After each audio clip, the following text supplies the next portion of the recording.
రోజు మరి పోలీస్ శాఖ కానీ రెవెన్యూ శాఖ కానీ వివిధ శాఖలన్నీ కూడా కలిసి మరి అమరవీరులందరూ కూడా వాళ్ళని స్మరించుకోవడం జరుగుతుంది. మరి మన దేశంలో మరి పోలీస్ వ్యవస్థ చాలా కీలకమైంది. మరి లా అండ్ ఆర్డర్ విషయంలో ఎటువంటి సమస్యలు వచ్చినా కానీ, ఎన్ని రకాల ఇబ్బందులు వచ్చినా కానీ వాళ్ళ ఫ్యామిలీని కూడా లెక్క చేయకుండా 24 hours చూస్తారు.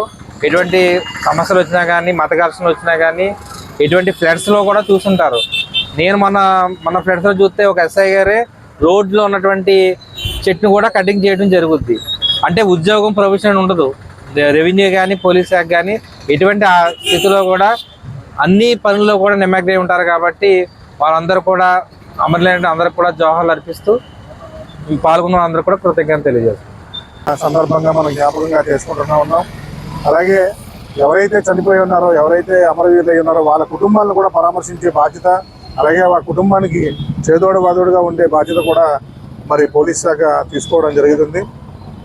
అదేవిధంగా ఈరోజు మన తాడేపల్లిగూడెం తహసీల్దార్ గారు ఆధ్వర్యంలో మరి ఈరోజు క్యాండిల్ ర్యాలీ మనం కలిసిగా ఆయన ఎంతో సహకారం మనకు అందించారు. ఈ పోలీస్ అమరవీరుల సందర్భంగా ఆయనతో పాటుగా రెవెన్యూ సిబ్బంది, అలాగే పోలీస్ సిబ్బంది అమరులైనటువంటి పోలీసులకి నివాళులు అర్పించే ఉద్దేశంతో ఈరోజు క్యాండిల్ ర్యాలీని ఇక్కడికి జరపడం జరిగింది. దానికి గాను మరి ఎంతో సహాయ సహకారాలు అందించినటువంటి మన తహసీల్దార్ గారికి పోలీస్ శాఖ తరపు నుంచి హృదయపూర్వక కృతజ్ఞతలు తెలియజేసుకుంటున్నాను.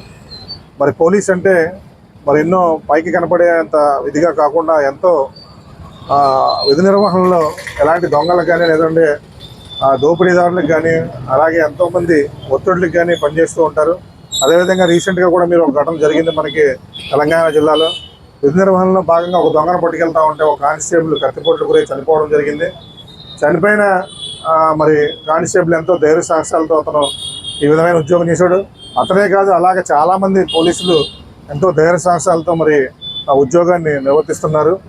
మరి ప్రజలంతా కూడా మరి పోలీసులకి ఎంతగానో సహకరించి వాళ్ళ విధి నిర్వహణలో ఇంకా ముందడుగు వేసే విధంగా కూడా సహకరించాలని, అదేవిధంగా మరి మరొకసారి పోలీస్ అమరులందరికీ కూడా మరి ఈ సంస్మరణ దినోత్సవం సందర్భంగా మరొకసారి నివాళులు అర్పించుకుంటూ సెలవు తీసుకుంటాం. Thank you.